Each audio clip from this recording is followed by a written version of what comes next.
Hello. We are Team 4, representing the affirmative side of this debate. My name is Mahat Noor, and I'll be representing Somalia.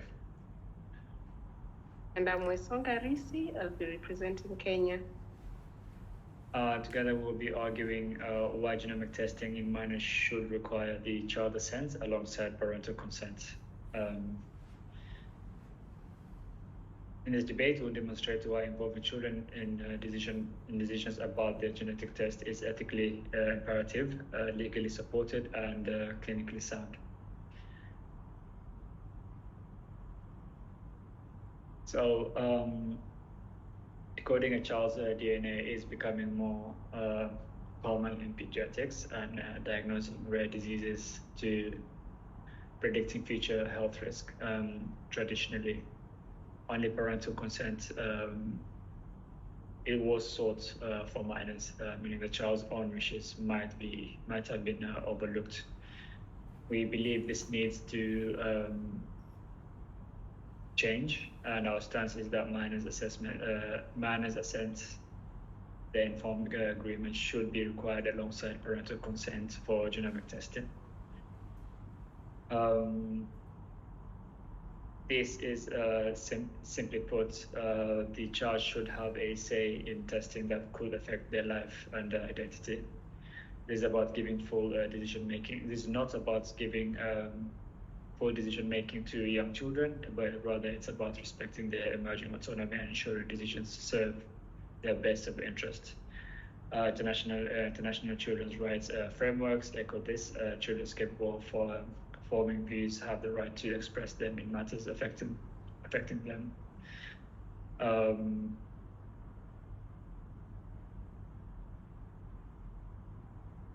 So why do children's voices matter in genomics?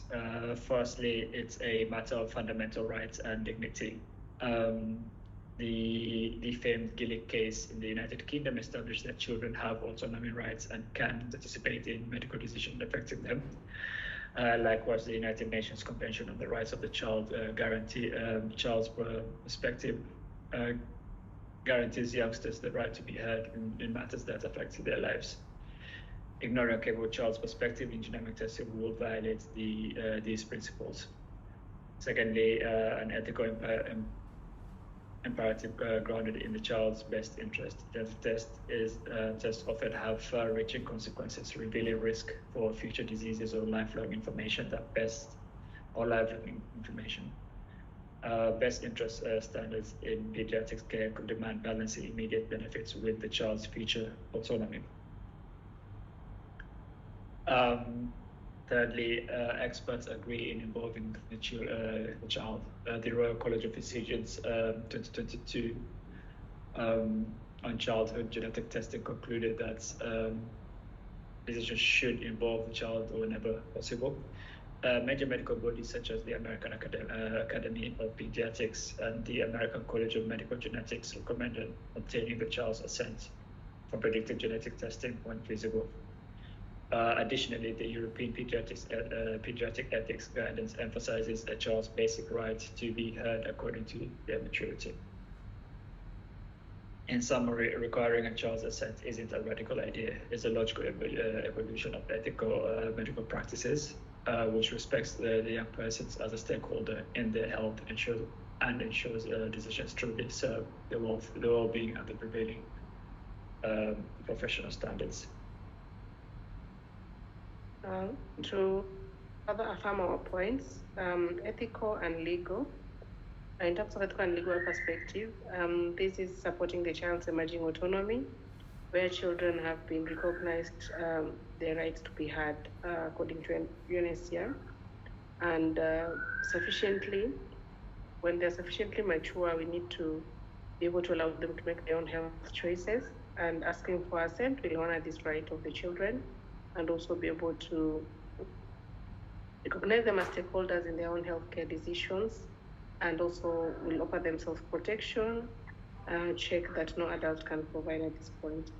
Then it is also in their best interest and sort of protecting their future autonomy, because genomic tests usually require lifelong information, they provide lifelong information, and if they're not urgent, the child cannot until the child is able enough to assent for it, so that their right is not violated in this case. And this balances with short-term benefits with the long-term benefits of these testings, ensuring that the decision is matched the child's own interest and is not just a matter of parental preference. Over to you. So with regards to the psychosocial gains, requiring a child's assent isn't just a formality, it brings real psychosocial benefits. Firstly, it empowers the child. It empowers the child, and secondly, it builds trust. Additional to that, it minimizes psychological trauma for forcing a genomic test on an unprepared or unwilling child. Even with parental consent, can lead to feelings of violation of anxiety, especially if the results are significant. By contrast, respecting a child's wish to decline when medically reasonable to do so can prevent trauma. Many clinicians report that they will not perform a non-urgent genetic test if an older child strongly objects, precisely to avoid psychological harm and ethical conflict. In summary, assent is not an obstacle, but a tool. It educates and involves the child, making the experience more positive and ethically sound. In addition, professional consensus guidelines endorse child assent. Major bodies, as mentioned, the AAP and ACMG, in addition to the British Society of Genomics Medicine, was cited and underscores involving children and even delaying tests until children can decide. European regulators agree, and stresses that children have the basic right to be heard and to express their opinion about participation. And in terms of the regulator, the other side claims that parental consent is the legal standard, and the context of genomic testing, there should be no exceptions. But you want to revert back to them and say that genomic testing is a lifelong and personal, unlike vaccines and surgeries, and the child's voices deserve to be heard. Also, the ethical care must evolve with technology. So even as genomic testing becomes part of the mainstream, you have to ensure that the ethical aspect is also considered in this case. In terms of children deserving a voice to speak, the other side claims that minors generally lack the ability to understand complex genomic data, but we would like to say that assent is about cognition and not full comprehension. And some adolescents can grasp risks and benefits, and therefore assent will empower them and not burden them. Another aspect is that they claim that requiring assent can delay important tests if the child refuses. We want to say that delays can be managed, and most refusals are not actually come from a point of fear and confusion, and this can be resolved through counseling, just like in other cases. And if the distress is deep, it signals a need for support and not forced silence on this case.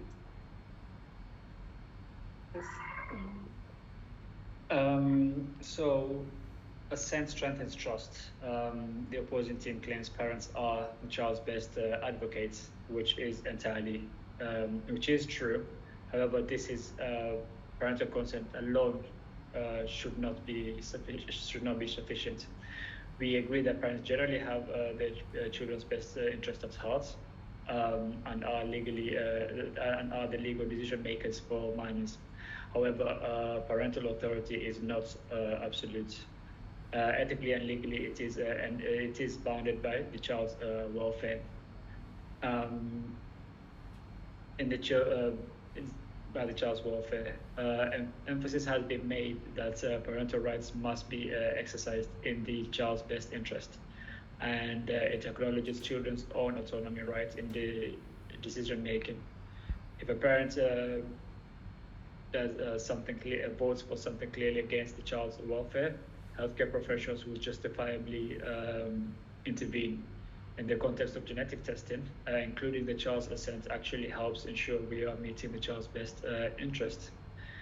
In terms of psychological safety, requiring assent, the opposing team mentions requiring assent burdens the child's welfare. This is not entirely true, simply because the misconception of children can't possibly understand complex genomic information. Takes away the understanding of the child in terms of based on the language that they will be using.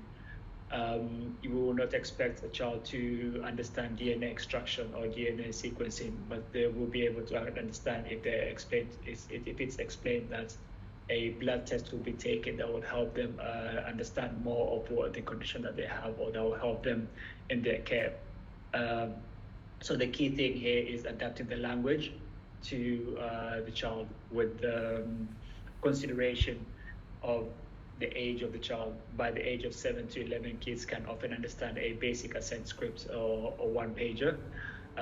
Children under the age of 7 only require a simple verbal explanation, and any child that's 12 and above in their adolescence can engage in detailed consent, like discussion, and can give written consent.